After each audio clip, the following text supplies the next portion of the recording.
हमारे छिंदवाड़ा विधानसभा के लोकप्रिय प्रत्याशी विवेक बंटी साहू जी आज सभी के बीच में भारतीय जनता पार्टी के लिए आशीर्वाद देने पहुंचे हैं। इस भव्य नामांकन रैली में हजारों की संख्या में भाजपा कार्यकर्ता, आमजन, हमारे बुजुर्ग, युवा साथी, मातृशक्ति आप सभी के बीच में आशीर्वाद लेने पहुंची है। मैं समस्त जनता जनार्दन से अनुरोध करता हूँ, आने वाली 17 तारीख को हमें 40 साल की भूल को सुधारना है और छिंदवाड़ा में कमल खिलाना है। हमें स्थानीय अपने विधायक, स्थानीय डेरे, अपने भाई को यहाँ विधानसभा चुनाव में अपनी बहुमतों से जिताकर और 40 साल का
छिंदवाड़ा सरकार बनाने के लिए नहीं, इतिहास बनाने के लिए चुनाव हो रहा है। सरकारें तो आपने बना दी, बिगाड़ दी। मुख्यमंत्री भी देख लिया छिंदवाड़ा का, पर विकास नहीं देख पाए आप छिंदवाड़ा का। उसका कारण था कि कांग्रेस की संस्कृति ऐसी है कि वहां परिवारवाद हावी रहता है। आप नीचे से ऊपर तक, ऊपर से नीचे तक चले जाओ। सोनिया गांधी को चिंता इस बात की है कि कैसे राहुल गांधी सेट हो जाए। दिग्विजय सिंह जी को चिंता है कि कैसे जयवर्धन सेट हो जाए। कमलनाथ जी को चिंता है कैसे नकुलनाथ सेट हो जाए, और छिंदवाड़ा को चिंता है कैसे उसका बेटा, आप सबका बेटा सेट हो जाए।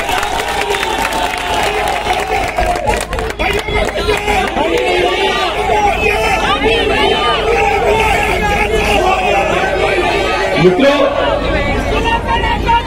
ये दो दल हैं आपके सामने और दो विचार आपके सामने हैं। देश के अंदर हमारे प्रधानमंत्री जो आज वैश्विक नेता के रूप में उभर के आए, और दूसरी तरफ राहुल गांधी है। अब इनकी क्या जोड़ है? कहा राम राम, कहां टेटे। जब जब कांग्रेस आई है ना मित्रों, जब जब कांग्रेस आई है तब तक पाकिस्तान मजबूत हुआ।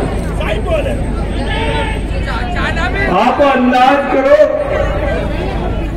कि कांग्रेस की सरकार थी, मनमोहन सिंह प्रधानमंत्री थे, तो हम कश्मीर पे चौक पर कभी जिंदगी में तिरंगा नहीं फहरा पाए। हम तिरंगा यात्रा निकालते हैं। लेकिन मोदी जी आए, और मोदी जी आए तो कश्मीर का लाल चौक क्या है, चांद पर तिरंगा फहरा दिया। चांद ये विकास होता है और ये विचार होता है। मनमोहन सिंह की कांग्रेस की सरकार थी तो पाकिस्तान हमसे कश्मीर मांगता था। आज मोदी जी की सरकार है तो कटोरा लेके भीख मांग रहा है पाकिस्तान। मैं कोई बात कह रहा हूं तो अतिशयोक्ति में नहीं कह रहा मित्रों। ये कांग्रेस तुष्टीकरण की राजनीति करती है। आलू की सब्जी, प्याज की सब्जी आज महंगी है तो कल सस्ती होगी। लेकिन कांग्रेस अगर जीतती है तो आपके छिंदवाड़ा में रोहिंग्याओं की बस्ती होगी। इस बात का ध्यान है। यह तुष्टीकरण की राजनीति करती है कांग्रेस। तुष्टीकरण की राजनीति, तुष्टीकरण की राजनीति यह मुसलमानों को भारतीय जनता पार्टी का डर दिखाती है और भाजपा हिंदुओं को जातियों में बांटती है।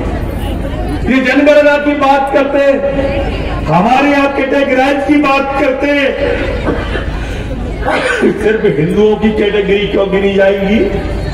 अगर गिनी जाए तो सबकी गिनी जाए, हम तैयार हैं, हमने कब मना किया, पर सिर्फ हमारी क्यों? राहुल गांधी राजस्थान में जाते तो हिंदू और हिंदुत्व में भेद करते, क्यों? दिग्विजय सिंह भगवा को आतंकवाद बताते, क्यों? इनका INDI ये घमंडिया गठबंधन सनातन पर उंगली उठाता है और सनातन को डेंगू बताता है। आखिर ये सारे के सारे लोग योजना पूर्वक हमारे ऊपर प्रहार क्यों कर रहे हैं?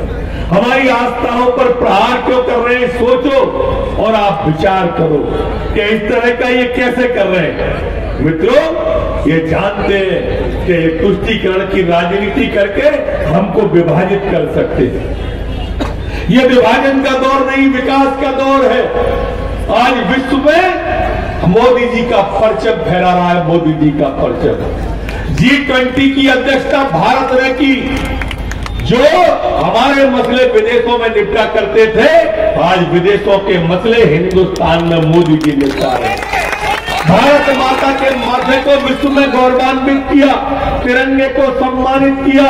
रूस एंड यूक्रेन के युद्ध में आप सबको मालूम होगा, जब हिंदुस्तान के बच्चे वहां पर पढ़ने गए थे, फंस गए, तो मोदी जी ने दोनों देश के राष्ट्रपति प्रधानमंत्री को कह दिया कि तिरंगा लगी बस भेज रहा हूं, इसमें बच्चे बैठ जाएंगे।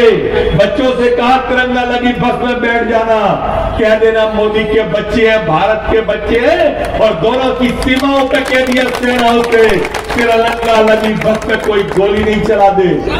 हिम्मत नहीं पड़ी, दोनों की सेनाओं को चीरती हुई हमारी बस बच्चों को सुरक्षित निकाल के लाई। ये भारत मां का मान होता है। मेरे मित्रों, ये कांग्रेस के लोग हैं, ये तुष्टीकरण की राजनीति करते हैं। ये कभी आपदा में, विपत्ति में, कभी जनता के बीच नहीं आते। अब आप सोचो, कोरोना कैसा काल था, वैश्विक आपदा थी, वैश्विक आपदा। आपको सेवा करता हुआ कमलनाथ जी या नकुलनाथ जी नहीं मिले होंगे, वैक्सीन लगाते नहीं मिले होंगे। आपदा और विपत्ति की घड़ी में आपका बेटा आपको बंटी मिला होगा। ये आपको वोटर मानते ही नहीं है, सोचते हैं कि आखिरी समय में खरीद लेंगे। छिंदवाड़ा वालों, ये तुष्टीकरण वालों को कैसे भी माफ मत कर देना। ये तुष्टीकरण वाले लोग हैं, इस बार इतिहास बनाने का संकल्प आपको लेना पड़ेगा, बंटी को जिताने का संकल्प लेना पड़ेगा, अन्यथा ये विभाजन की तरफ हमारे प्रदेश और देश को ले जाएंगे। ये चुके हुए नेता है, ये थके हुए नेता है, दोनों ही चीजें हैं। थके भी हुए हैं और चुके भी हुए हैं, इनमें भविष्य नहीं है। ये सिर्फ और सिर्फ अपने बेटे को सेट करना चाहते, इसके आगे कुछ नहीं। और इसलिए मैं आपसे प्रार्थना करने आया हूं, मैं दोनों हाथों से करबद्ध आपसे निवेदन करने आया हूं कि ये महत्वपूर्ण चुनाव है। इसको आप साधारण चुनाव मत मानना। पूरे मध्य प्रदेश की नजर आपके बेटे पर, आपके बंटी पर है। मुझे विश्वास दिलाओ, मुझे आप विश्वास दिलाओ कि आप को जिताओगे, कमल का बटन दबाओगे, साथ एक फ्री मिलेगा, विधायक के साथ मंत्री फ्री मिलेगा आपको। मेरे दरवाजे भी बंटी के साथ ही आपके लिए भोपाल में 24 घंटे खुले रहेंगे। आपको सिर्फ कमल का बटन दबाओ, और बटन आप छिंदवाड़ा में दबाओगे। कमल का बटन छिंदवाड़ा में दबेगा और दहशत पाकिस्तान में सुनाई देगी कि मोदी जी। कमल का बटन आप छिंदवाड़ा में दबाओगे, सेना पे सैनिक की बाजुएं मजबूत हो जाएंगी कि मोदी की पार्टी जीत गई। कमल का बटन आप छिंदवाड़ा में दबाओगे, प्रधानमंत्री आवास गरीबों के लिए पहुंच जाएगा, शौचालय गरीबों के लिए पहुंच जाएगा। कमल का बटन आप दबाओगे, छिंदवाड़ा में पूरे देश के अंदर उज्ज्वला की गैस पहुंच जाएगी।